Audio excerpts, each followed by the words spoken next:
26 November 2025. I'm at the Election Commission of India at the Nirvachan Sadan on Ashoka Road, New Delhi. As many of you are aware, I had given a call that on Constitution Day, which is today, we will ask the Election Commission of India two very specific things. Number one, annul the results of the 2024 fraudulent election for the various discrepancies and anomalies which have been unprecedented. 538 constituencies out of 543 saw a vote count mismatch. Impossible if a machine was operating even like a basic calculator. Then you had post 5 p.m. vote surges which ranged from 2% all the way to 12.5%. Post 5 p.m. the vote increase in history has been just about 1%. But this time the Election Commission of India chose to indulge in the largest fraud and cheating and criminal conspiracy in the electoral history of independent India. They did this by most likely swapping electronic machines or changing the numbers or having manipulated the Form 17C data which they released after days, which otherwise is, because the voting is done on electronic machines, that data is available immediately. But they took days, 3 days, 4 days, 11 days to give that result. All of this ended up with a completely fraudulent election which brought to power a party which the people of this country did not vote for. So that's the reason why today, on the Constitution Day, I have submitted this representation to the election commissioners that they should annul the results of the 2024 election and the entire commission must resign because of the crime of the century. Now we should also know that elections in 2024 could not have been held because we were in a de facto state of national emergency. There was a civil war waging in Manipur. The government had itself handed over thousands of weapons, thousands of bombs and lakhs of bullets. That led to a state wherein people had been massacred, butchered, burnt alive, beheaded and whatnot. Entire villages and entire towns were burning, and that tragedy had been going on for about a year. And in this, right in the middle of this, without addressing that issue, not only did the government announce elections, but the Election Commission of India, despite a written representation from me on the 14th of March, went ahead with the elections. Elections cannot be held when you are in a state of national emergency. That, coupled with various other frauds that happened, voter intimidation, candidate intimidation, people's nominations not being allowed or cancelled, voters not being allowed to vote, the hate speeches which were delivered by the main political party, so to say, but it's primarily a gang of goons, the Bharatiya Janata Party, from small functionaries all the way to the Prime Minister, the way they indulged in hate speeches. And very importantly, the electronic voting machines, they have two major flaws due to which elections held on electronic voting machines are going to be annulled and results being declared null and void. Number one, the public companies which manufacture these machines have members of the Bharatiya Janata Party sitting on their boards as directors. That's a clear conflict of interest. Second aspect, the way our voting methodology is and the way EVMs record every single vote in a sequential manner, every single vote can be verified back to the voter. That compromises the secrecy of ballot, which is the centermost promise of any election, let alone the biggest election in the world, the so-called world's largest democracy. Last but not the least is the selection of election commissioners, which happened against the rules set up by the government of India itself, which mandated that every election commissioner will be chosen out of a short list of 5. But just prior to announcement of election dates, we had 2 election commissioners chosen by the government from a shortlist of 6.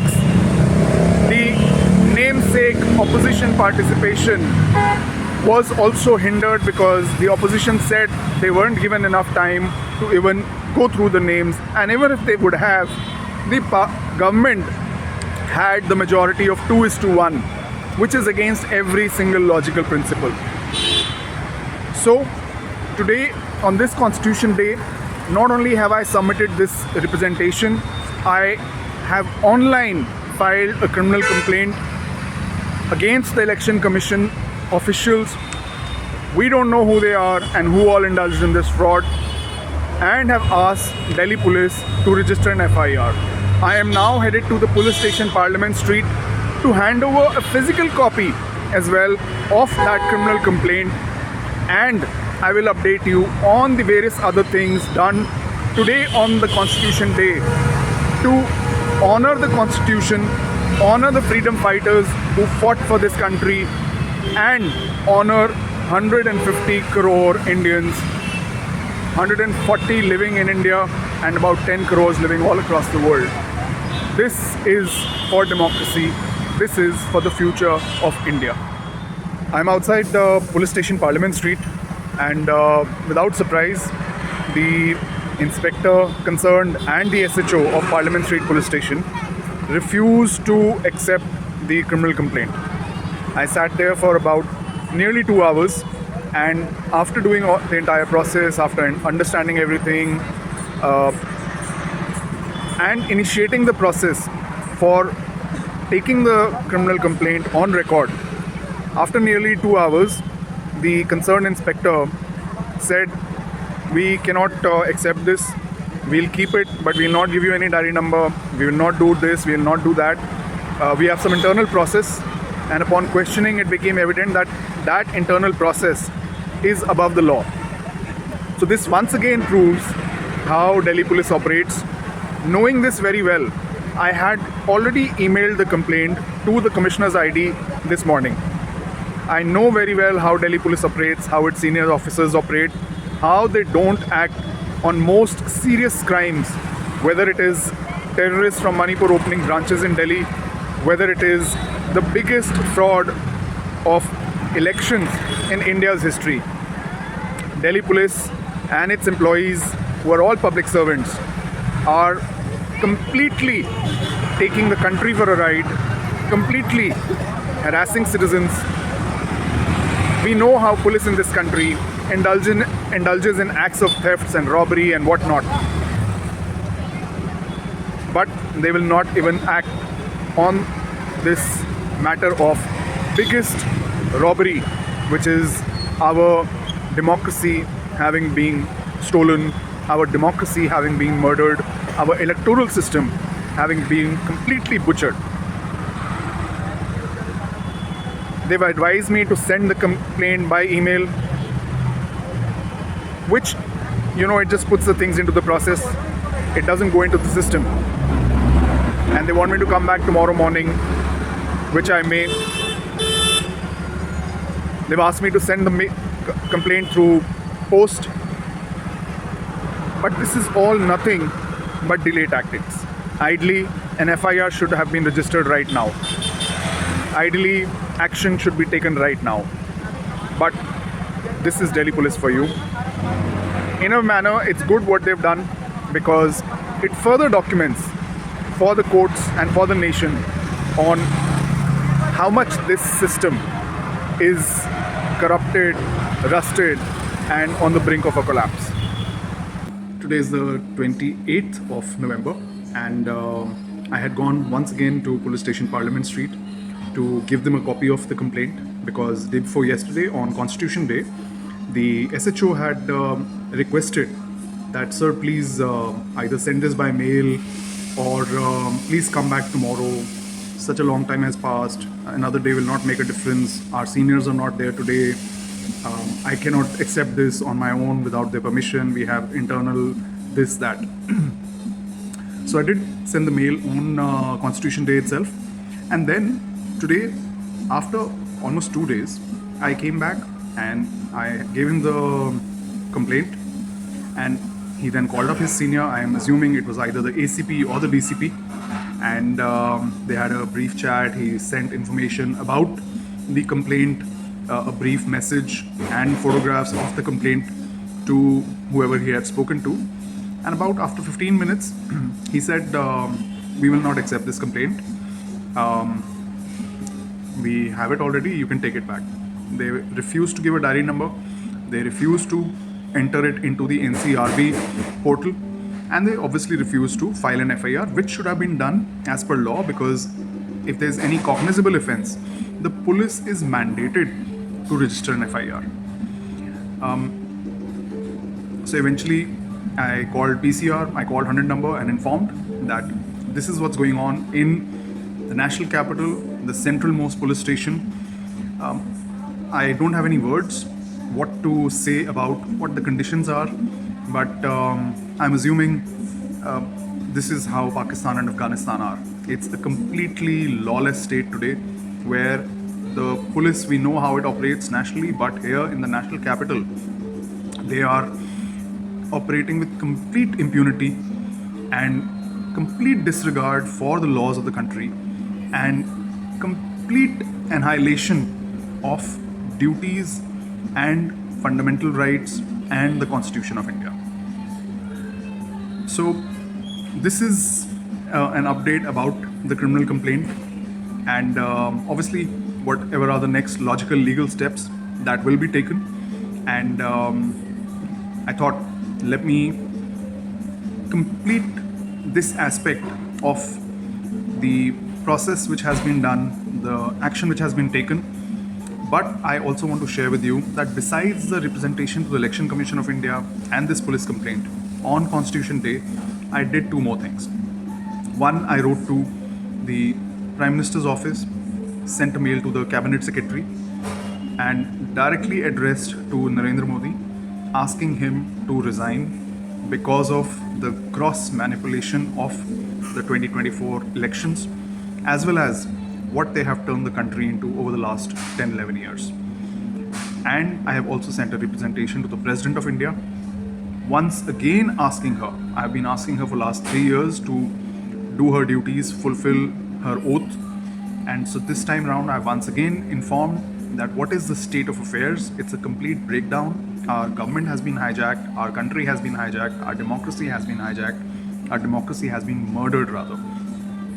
And I have requested the President to now at least use all the powers vested in the President of India by the Constitution of India to exercise all those powers and save India, its democracy and its people. This kind of completes the work done on the Constitution Day, and whatever next will be there will be a separate update, and maybe it will be done through a press conference. Please, please, please, a humble request. Please share this video with every single person on your contact list. This is a matter about your future. This is a matter about the future of your children. This is a matter about the future of this country. It's been 2.5 years Manipur has been burning. It's 1.5 years that we've had a fraudulent government in place, which most likely is there for a second term, because 2019 also, the results of the votes polled versus votes counted did not match in 347 constituencies. So now it is up to you, that do you want to save this country, your future generations? Do you want to be able to breathe? Do you want to be able to live? Do you want to be able to earn? Do you want to be able to sustain? Do you want to be able to live a decent quality life? The only way to do that is for every Indian to come together behind this one issue of a fraudulent government in place and remove them from power, and that resolves everything from Ladakh to Kanyakumari, from Manipur to Punjab, from Maharashtra to Andhra Pradesh. Everybody who's suffering, their sufferings come to an end if we just address this one thing. And it's very simple. The only thing you need to do, step 1, please share this video. Step 2, join the Har Ghar Jantar Mantar campaign. Protest from your home, protest on social media, protest in your streets, protest in your cities, protest across the country. Do whatever you want. There's a link to a criminal complaint. Just copy paste and file that criminal complaint in your local police station. That this is what has happened. Delhi police is not taking it, right? Go to your local police stations. There are thousands and lakhs of police stations across the country. Let's all of us file a complaint in every goddamn police station in the country, right? And start a campaign wherein from 8 to 8:15 p.m. every day, you turn off the lights of your house. Let that be a silent protest. Spread that message. Make it viral. Let's come together and save India and its future. Do share this message. Please, please, please. Thank you.